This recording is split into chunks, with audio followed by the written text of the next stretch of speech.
So hey guys, I know that you are doing well. So मैं आज आपके साथ हाजिर हूँ एक इंटरेस्टिंग स्टोरी के साथ, और वही हर रोज़मर्रा का दिन दिखाने के लिए। सो गाइस, हमारे पास है एक इंटरेस्टिंग स्टोरी आपके लिए। तो गाइस, बेसिकली जो ये स्टोरी है वो रियल इंसिडेंट पे बेस्ड है। अनुमंसू रंसू नामक के ग्रैंडफादर की स्टोरी है। तो गाइस, शुरुआत कहाँ से होती है? तो शुरुआत होती है ग्रैंडफादर से, ऑब्वियसली। सो स्टार्ट करते गाइस। एक अनुमंसू रंसू के जो ग्रैंडफादर थे वो एक विलेज में रहते थे। वो यूजुअली हर रोज़ अप डाउन करते थे, village to town, town to village. वो सुबह अर्ली मॉर्निंग में निकल जाते थे and they got back late at night. वो वापस से नाइट को आ जाते थे। सो गाइस, आपको तो जैसे पता ही है कि गांव में रग्ड एरिया होता है, जो टोपोग्राफी होती है, वहाँ की जो सरफेस होती है ना गाइस, वहाँ के मैदान इलाके, तो वो थोड़ा सा प्रॉब्लम आती थी उनको रात को आने में, क्योंकि वो वॉक से आते थे। उनका कभी कभार कीचड़ में लग जाता था, तो कभी रेनी मौसम में बहुत प्रॉब्लम आती थी। तो ऐसा होता था, यूजुअली नहीं होता था, पर ये इनको हर बार फेस करना पड़ता था। तो होता क्या है कि ये विलेज में रहते थे, इनकी विलेज वाले बंदों से ज़्यादा बनती थी।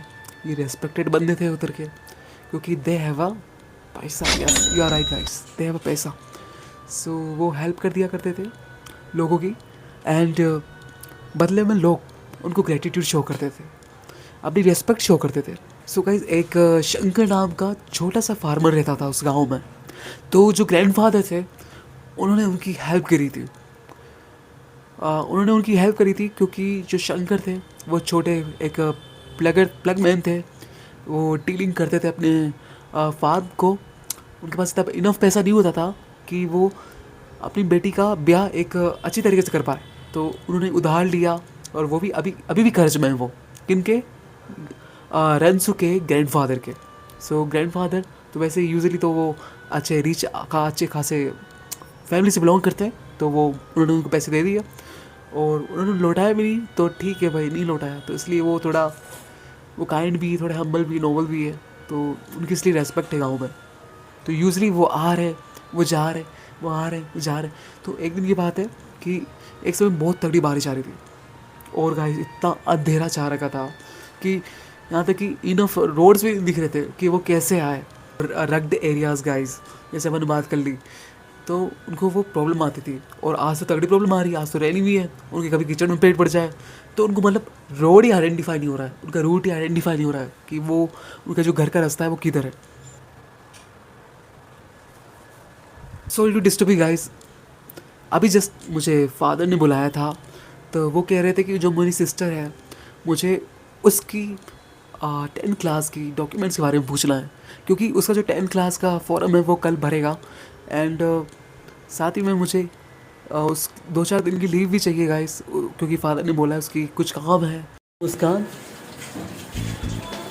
पापा का फ़ोन आया है, और पापा पूछ रहे हैं आज तो मंडे है ना, आज तो बता क्या क्या क्या चाहिए मार्कशीट इसके लिए, 10th का फॉर्म भरने के लिए। पैसे पैसे? पैसे तो वैसे चाहिए, तू बता क्या क्या चाहिए। 80 रुपये चाहिए। 680 रुपये? और क्या चाहिए?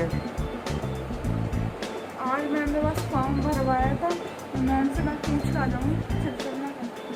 कुछ भी नहीं बताया? पासपोर्ट साइज फ़ोटो कुछ भी नहीं चाहिए? अरे नहीं, दुश्मन मुझे नहीं पता ना। तुझे नहीं पता तो किसको पता? मैम नहीं बताई तुझे? दुश्मन अब फॉर्म फिल कर रहे थे आज, कल परसों बताएगी मैम, शायद से कल बताएगी। अब स्टोरी में मूव करते हैं। तो गाइज, ग्रैंडफादर को तो बिल्कुल भी कुछ दिख नहीं रहा है, और ना तो वो, अब उनको तकलीफ शुरू हो गई है गाइज। एक तो किचन में पेट बढ़ जाए, और एकदम इतना अंधेरा। गाइज, आपको भी कभी फील हुआ होगा जब आप किसी रास्ते से जा रहे हो, यहाँ बिल्कुल अंधेरा रास्ता है, आपको कुछ भी नहीं दिख रहा, आप तो बस अंधाधुंध चले जा रहे हैं, आपको तो कोई दिख नहीं रहा। मान लो कुत्ते की पूंछ पे पेट बढ़ गया तो, है ना?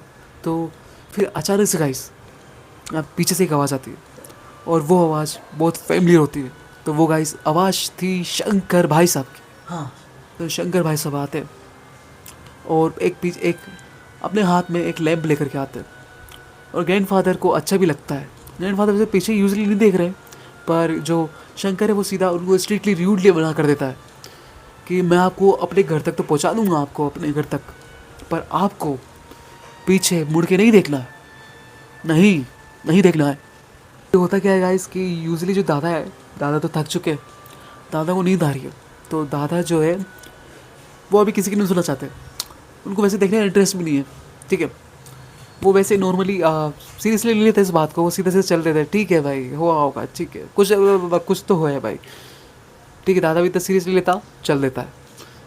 तो अभी नॉर्मली कन्वर्सेशन कर रहे हैं अपनी, वो शंकर से पूछ रहे हैं भाई तू कैसा है, तेरे घर वाले कैसे हैं?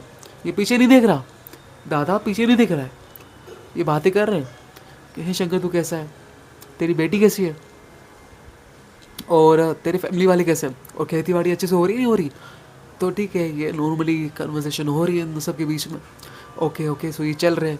अब जैसे गाइस होता क्या है, जब ये अपनी एज पे आ जाते हैं, एज पे यानी अपने घर के पास, तो ये जो ग्रैंडफादर है और ये जो शंकर है, शंकर उन्हें बोलता है कि है ग्रैंडफादर मैं इसके आगे नहीं जा पाऊँगा, नहीं जा पाऊँगा। ग्रैंडफादर भी बोलता है क्यों, और पीछे पीछे नहीं देख रहा, ग्रैंडफादर पीछे नहीं देख रहा, वो नॉर्मल थका हुआ है अभी, नहीं देख रहा दादा। तो वो शंकर बोलते हैं कि मुझे कुछ काम है, मैं उसको पहले निपटा के आता हूँ, मैं फिर आता हूँ ना, आपका घर तो पास ही है, आप जाइए। ठीक है, ग्रैंडफादर थके हुए अभी, थोड़ा आलस आ रहा है, देखा भी नहीं पीछे, देखने का मन भी नहीं है, तो जा रहे हैं वो सीधा सीधा। और जाते ही गाइस आपको पता है क्या हुआ, वो उन्होंने सीधी एक भीड़ देखी उनके घर के पास ही। तो वो घर के पास ही एक भीड़ थी, दे आर सो कन्फ्यूज यार क्या हो रहा है। तो वो उसकी भीड़ के पास जाते हैं और पूछते हैं भाई क्या हो रहा है। तो वो जो भीड़ है ना guys, you get shock after no guys, वो भीड़ क्या बोलती है कि Shankar is no longer. Guys अब शंकर जो है नहीं रहा। मैं भी ऐसे शौक हुआ था क्या, अबे पीछे से आ रहा है दादा को लेके, दादाजी आ रहे हैं पीछे से, और अब बोल रहे हैं कि दादा, अब बोल रहे हैं दादा को कि शंकर नहीं रहा। तो भाई दादा तो ऑब्वियसली शौक होगा यार, पहले से थका हुआ है, अब तो उसकी एनर्जी एक्टिव होगी दादाजी की। तो गाइस वो भी शौक हो गए। यही थी एक बेसिकली रियल इंसिडेंट की स्टोरी गाइस, वो भी शौक हो जाते हैं। तो मोरल ऑफ द स्टोरी क्या मिलती है गाइस, जैसे एक ग्रैंडफादर ने उनकी जो थी तौर पे मदद हो सकती थी फाइनेंशियली, तो उन्होंने उनकी की। तो भाई जो शंकर है उसकी डेथ के बाद भी वो दादाजी की हेल्प करने आया, तो ये अपन को सीखने को मिलता है, ठीक है। तो इसलिए मुझे पता है कोई हॉरर एलिमेंट नहीं था, ना कुछ एंटरटेनमेंट था जो आपको चाहिए था नेटफ्लिक्स जैसा। तो गाइस इसमें कुछ नहीं था। तो गाइस अब कल मिलेंगे एक व्लॉग के साथ और एक नई इंटरेस्टिंग स्टोरी के साथ।